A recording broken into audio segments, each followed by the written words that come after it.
Olá pessoal, professor André Alencar novamente aqui com vocês. Estamos comentando provas do CESP, área de segurança, agente penitenciário agora, tá? Departamento Penitenciário 2013. Nós temos aqui uma prova interessante da UNB 2013. Aquela outra prova nossa, deixa eu voltar aqui rapidinho. A nossa prova 1 que nós comentamos nos dois primeiros blocos foi do mesmo concurso, tá? Também de 2013. Ó, essa prova aqui, ó, 2013, só que foi para os cargos de nível superior, tá? 2013 CESP. Agora nós vamos comentar o mesmo concurso, mas para o cargo de agente penitenciário. Ainda falo com vocês que essa prova é da área de segurança pública, tá? Agente penitenciário, no que concerne às noções de direito constitucional, julgue os itens que se seguem. Então aqui ele deixou mais aberto o direito constitucional. Questão número 17, que nós estamos seguindo, mas essa é a prova 2, não se esqueça. Segundo a Constituição Federal de 88, é assegurada a prestação de assistência religiosa, artigo 5º, inciso 7, nas entidades civis e militares de internação coletiva. Perfeito. Entretanto, tal norma é de eficácia limitada. Não, pois depende de complementação de lei ordinária ou complementar para ser aplicada. Gente, olha, essa história de lei ordinária ou complementar é furada, né? Porque quando a Constituição quer lei complementar, ela diz expressamente lei complementar. Quando ela quer que seja uma lei comum, ela não fala nada, ou fala só simplesmente lei, pronto. Também vale o termo lei específica, tá? Lei específica também é lei ordinária. A diferença é que a lei específica, ela é específica para aquele tema. Como, por exemplo, aquela prova número 1 que a gente fez sobre direito de greve, que é lei específica. E que detalhe, antes da emenda, se não me engano, 19, a Constituição exigia lei complementar. Aí a emenda mudou para lei específica para ficar lei ordinária. Mas, gente, é falso dizer que essa norma é de eficácia limitada. Está escrito lá, é assegurada assistência religiosa nas entidades civis ou militares de internação coletiva. Ponto. Lá não está na forma da lei, nos casos previstos em lei, conforme definido em lei. Não, lá está, é assegurada assistência religiosa. Isso é um direito individual, de cunho, de liberdade individual, de cunho, como é que a gente pode falar, típico dos direitos de consciência, de crença, porque o direito à prestação de assistência religiosa é uma forma do indivíduo não se desvincular da sua crença quando ele estiver num ambiente de internação. O ambiente de internação, ele fica sem contato com o mundo externo. Ele fica apartado do mundo externo. É o exemplo do quartel militar, é o exemplo do presídio para os civis, é o exemplo de um hospital em regime de internato, de uma clínica de recuperação, pode ser até mesmo de um colégio no regime de internato também. Mas nesses ambientes o indivíduo não pode ser privado da sua liberdade religiosa, ele não pode ser retirado do seu direito de poder participar de um culto religioso. Então, no presídio, por exemplo, tem lá um dia regulamentado para que haja assistência religiosa. Nos quartéis, nas bases militares, o Estado contrata a figura do capelão para poder prestar assistência religiosa. Então, não é de eficácia limitada, ok? Existem direitos fundamentais de eficácia limitada, raro, mas existem. Então até poderia ser de eficácia limitada, mas não é o caso. E outra, não depende de lei complementar ou ordinária. Isso não existe. Ou é lei ordinária ou é lei complementar. Gabarito errado. 18. O princípio da máxima efetividade, esse princípio ele é típico do assunto hermenêutica constitucional. Hermenêutica, que é uma espécie de ciência da interpretação, são os métodos e técnicas que são utilizados para se interpretar a Constituição, normalmente não caem em concursos que não sejam da área jurídica. Olha o juridiquês aqui, hein? Hermenêutica é juridiquês.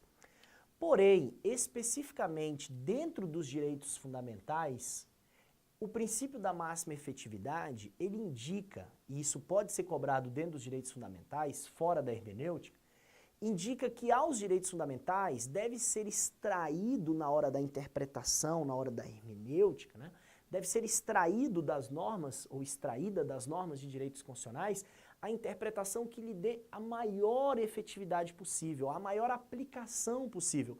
O princípio é da concessão, o princípio é da ampliação e não da restrição. Então, direitos fundamentais devem ser interpretados pelo princípio da máxima efetividade, buscando se extrair deles a interpretação que lhe favoreça um sentido mais amplo possível, que lhe dê a eles maior aplicabilidade possível. Então, por exemplo, a questão 17, eu nunca poderia interpretar ao meu bel prazer de que a norma é de eficácia limitada, sem ter disposição expressa nesse sentido, sem ter a necessidade expressa da lei, porque isso reduziria a efetividade. Então, o princípio da máxima efetividade, invocado no âmbito dos direitos fundamentais, determina que lhe seja atribuído o sentido que confira a maior efetividade possível, com vista à realização concreta de sua função social. Perfeito, perfeito, ok? Acho difícil disso ser repetido em um concurso que não seja da área jurídica, porque apesar de não muito complicado, é um tema próprio para a questão das provas na área do direito, tudo bem? Nesse caso aqui, lembra, a nossa prova é de agente penitenciário, não era bacharel em direito. Mas eu recomendo que vocês caprichem o estudo dos direitos fundamentais nesse tipo de prova, tá? Esse tipo de prova é importante para a gente. Então, estamos na questão número 17. Essa prova também é um pouquinho extensa, vai até a questão 34. Vamos agora para 19. 17, 18, 19.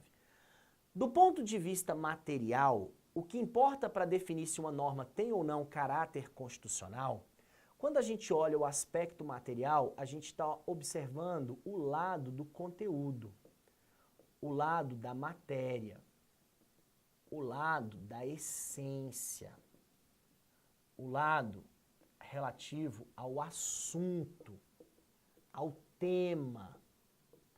Então, para definir que algo é materialmente constitucional, eu observo do que ele trata.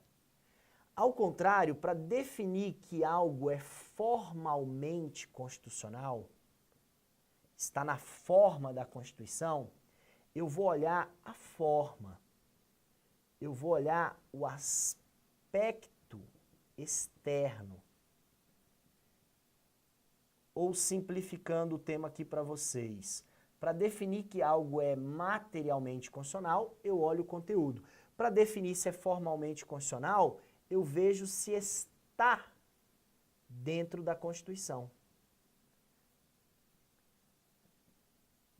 Exemplificando, normas de direitos fundamentais tipicamente são normas formal e materialmente constitucionais. Normas, por exemplo, que estabelecem disposições sobre os índios, tipicamente são formalmente constitucionais e não materialmente constitucionais. Por quê, André? Porque não é típico de uma Constituição, não é uma matéria comum da Constituição. Tudo bem que também é difícil dizer o que é típico ou não de Constituição, tem a doutrina clássica que a gente vai seguir. O que é típico da Constituição? Princípios fundamentais, são normas de organização do Estado, no seu aspecto mais elementar, direitos fundamentais, repartição de competências, estruturação dos órgãos e poderes, legislativo, executivo e judiciário, mas sem exagero, a nossa Constituição exagera em alguns temas.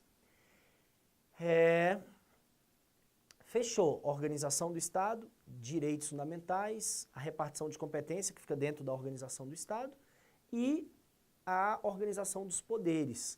Isso seriam os temas básicos de um texto constitucional. O que vem além disso, normalmente pode ser retirado da Constituição sem fazer muita falta. E aí é onde entra a questão formalmente constitucional. Então, do ponto de vista material, o que importa para definir se uma norma tem ou não caráter constitucional será a forma como ela tenha sido introduzida no ordenamento jurídico, independentemente do conteúdo dessa norma. Claro que isso é absurdamente falso. Na verdade, está absolutamente ao contrário.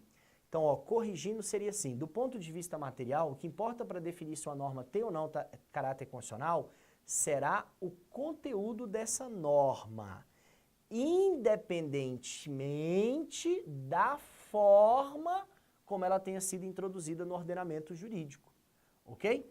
Então a gente teria que inverter a frase aqui para que ela ficasse correta. Portanto, errada a nossa questão.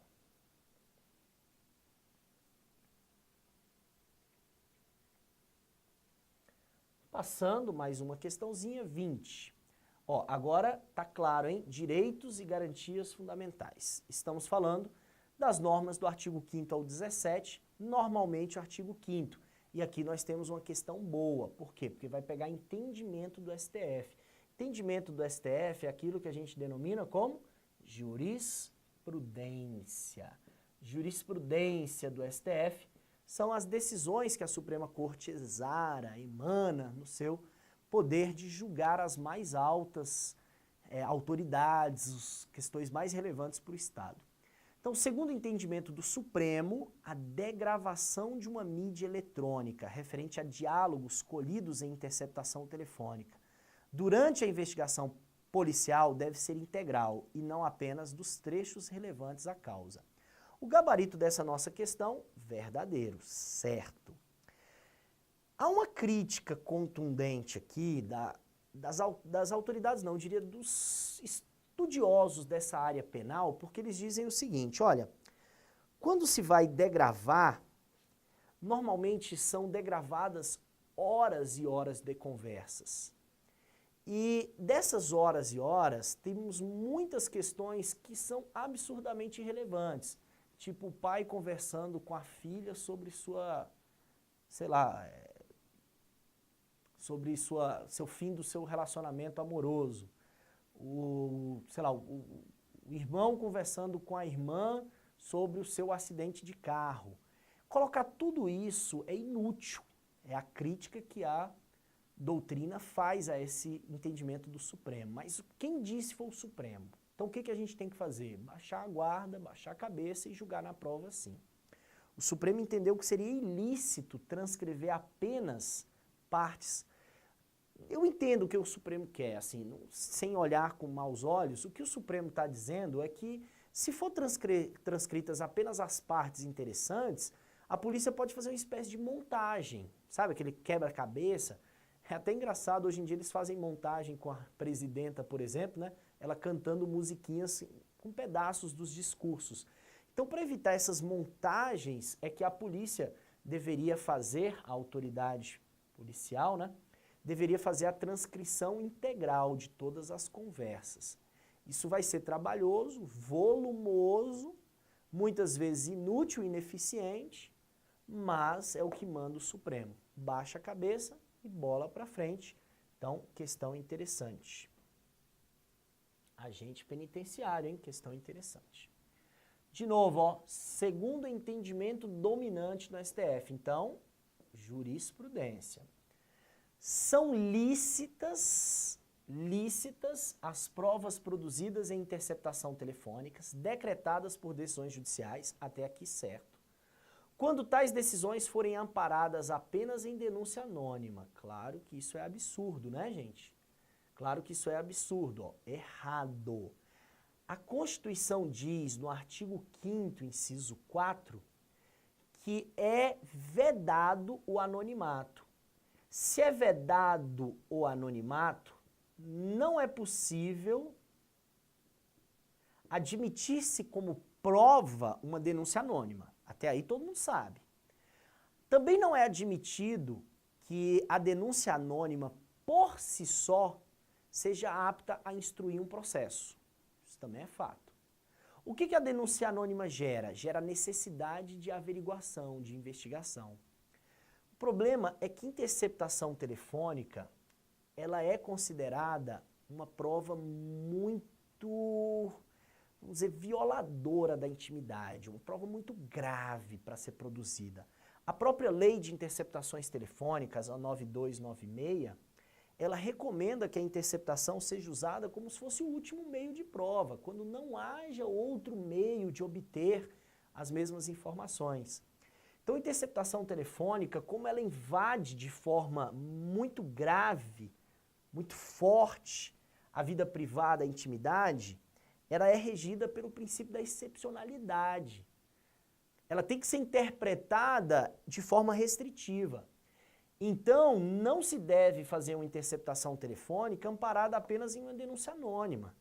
Por quê? Porque é muito grave interceptar o telefone dos outros sem ter outro meio que possa subsidiar uma decisão dessa. A interceptação telefônica é para casos onde já há algum indício, onde já há algum aspecto importante para se determinar uma investigação mais séria. Então, amparada apenas em denúncia anônima, ilícita, entendimento do STF, ok? Bola para frente. A condenação criminal transitada em julgado, artigo 15 da nossa Constituição, acarreta a suspensão dos direitos políticos. Ainda não vi o gabarito, espero que o examinador saiba o que ele está falando, tá? Não é a perda, é a suspensão dos direitos políticos, tá bom? Interessante que no artigo 15 não está escrito quais são os casos de perda e quais são os casos de suspensão. A gente acaba seguindo a orientação da doutrina, da jurisprudência, nesse caso até muitas vezes do TSE, e também as outras questões de prova relativas ao mesmo tema, ou relativas ao mesmo tema. Então, o artigo 15 ele traz 5 hipóteses que a gente deveria classificar, algumas como perda, ou uma como perda e outras como suspensão. É fato e é importante que o artigo 15 diz que é vedada a cassação de direitos políticos. É vedada a cassação. Então, pelo amor de Deus, em nenhum dos casos do artigo 15 é admitida a cassação. Ou é admitida a perda ou é admitida a suspensão.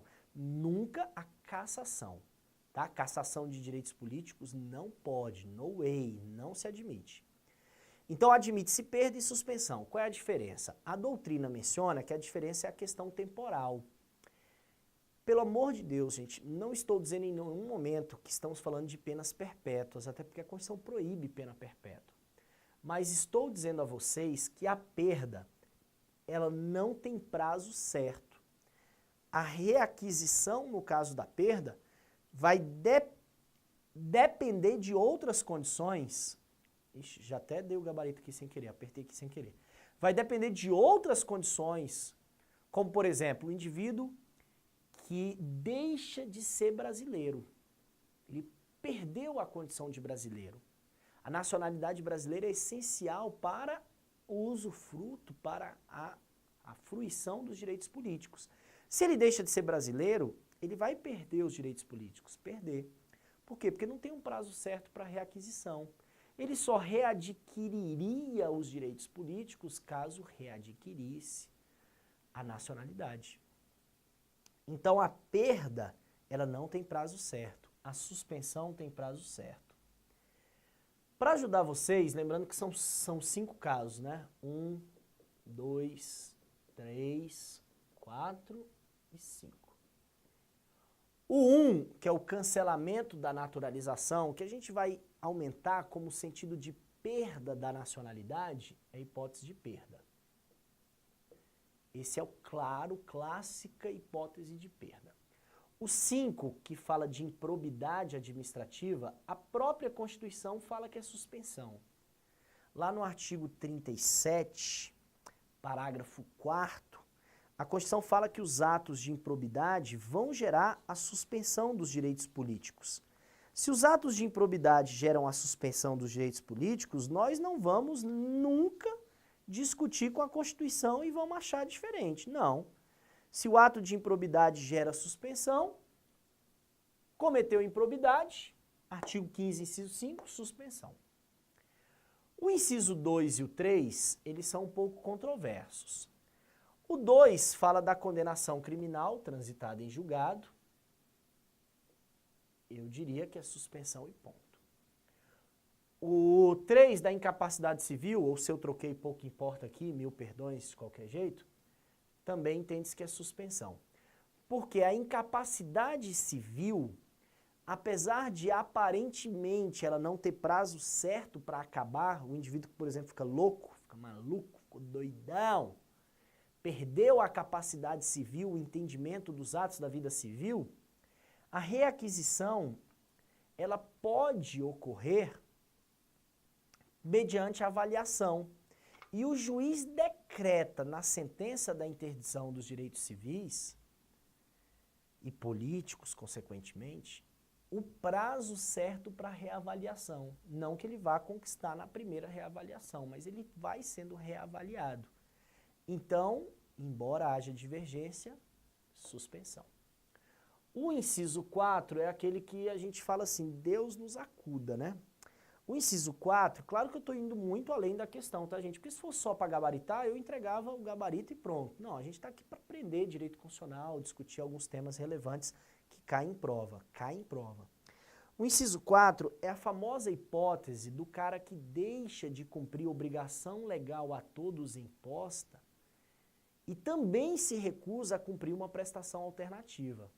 Porque se ele só deixar de cumprir a obrigação legal imposta, mas cumprir a obrigação alternativa, ele não tem nenhuma consequência negativa. Agora, se ele não cumpre nem a obrigação legal a todos e nem a alternativa, aí o que vai acontecer com ele, para as provas mais recentes, seria a perda. Porque não tem prazo certo de reaquisição. Ainda assim, eu fico muito com o pé atrás, porque a lei do serviço militar, ela chega a falar em suspensão. A lei é fogo, né, gente? A lei fala em suspensão. Mas eu recomendo que a gente marque na prova como perda, tá? Não foi o caso dessa questão, não me lembro de nenhum nessas nossas provas que nós vamos fazer aqui, mas já caiu em prova recente da banca CESP 2012, como inciso 4, sendo hipótese de perda, ok? Então, a condenação criminal transitada em julgado, enquanto durarem os seus efeitos, acarreta a suspensão dos direitos políticos, independentemente de manifestação expressa na decisão condenatória. É o que a gente chama de efeito automático da sentença. Não precisa, na sentença, o juiz dizer assim, também, além dos 10 anos de prisão, também fica sem os direitos políticos. Não, 10 anos de prisão, o condenado, transitou em julgado, 10 anos sem direitos políticos. Cuidado, hein, gente? O que gera a suspensão é a condenação. Não é a prisão. Gente, tem que ter muito cuidado com isso, porque condenação é diferente de prisão. Se o cara for condenado a crimes, condenado a penas, melhor dizendo, menores do que 4 anos, é bem provável que ele cumpra a pena sem ser preso. Mesmo assim, se ele está condenado, ele fica sem os seus direitos políticos. Outra questão, então é possível alguém solto estar sem direitos políticos. Porque ele também pode estar no regime da condicional, né, depois de 1/3 lá da pena. Ele pode estar num regime de prisão semiaberta, né, de cumprimento de pena em regime semiaberto. Ele pode estar fazendo aquele regime de dormir no presídio ou de ter que passar o final de semana no presídio. Então ele está solto na maioria do tempo e ele fica sem os direitos políticos do mesmo jeito que ele está condenado. Agora, é possível alguém estar preso e não ter os seus direitos políticos atingidos, que é o caso da prisão cautelar. No caso da prisão cautelar, a pessoa vai presa porque existe o risco de atrapalhar no processo. Existe o risco dele delinquir, dele continuar cometendo atividade criminosa. Nessa situação, a prisão cautelar, ela não retira os direitos políticos, nem temporariamente. Ele teria o direito de votar e até ser votado, quiçá. É possível. Então, fechado, questão muito boa, interessante para vocês, vamos passar. Questão 23. Entre os direitos constitucionais garantidos às presidiárias, inclui-se o respeito à integridade física e moral. Claro, aos presos é assegurada a integridade física e moral, não só as presidiárias do sexo feminino, mas a elas também. Porque, lembra, inclusive o artigo 5º, inciso 3, ele fala que ninguém será submetido à tortura e nem a tratamento desumano ou degradante. Então a integridade física e moral, que é a disposição expressa lá no 5º 48 ou 49, dá uma conferida aí, você tem que ir atrás disso, 5º 48 ou 5º 49. É assegurada aos presos a integridade física e moral. Eu acho que é o 48. Também é assegurado, e aí é o quinto 50, esse eu tenho certeza, a condição para permanecer com seus filhos durante o período de amamentação, verdadeiro e verdadeiro. O quinto 50 dá à presidiária grávida, gestante, o direito de permanecer com o filho depois do seu nascimento durante a amamentação. Aqui o direito não é nem tanto da presidiária, tudo bem que a Constituição escreve da forma gramatical que o direito é da presidiária, já que ela mesma pode pleitear esse direito, mas o objetivo, a tutela, a finalidade é proteger a criança, o bebê, porque a amamentação é um período muito importante para ele permanecer junto com a mãe. Também é assegurado o cumprimento da pena em estabelecimento distinto ao dos apenados do sexo masculino, também verdadeiro. Esse deve estar no quinto 49, porque a Constituição fala que é assegurado aos presos o direito de cumprir a pena em estabelecimento distinto de acordo com a natureza do delito, o sexo e a idade do apenado. Então são fatores de diferenciação, de discriminação válidos no texto constitucional, tá? São casos em que se diferenciam direitos de homem e de mulher mesmo. Então, verdadeira a nossa questão. Vamos ver o gabarito? Certo, banca fechou aí direitinho. Vamos fechar esse bloco na questão 23, logo a gente continua. Grande abraço.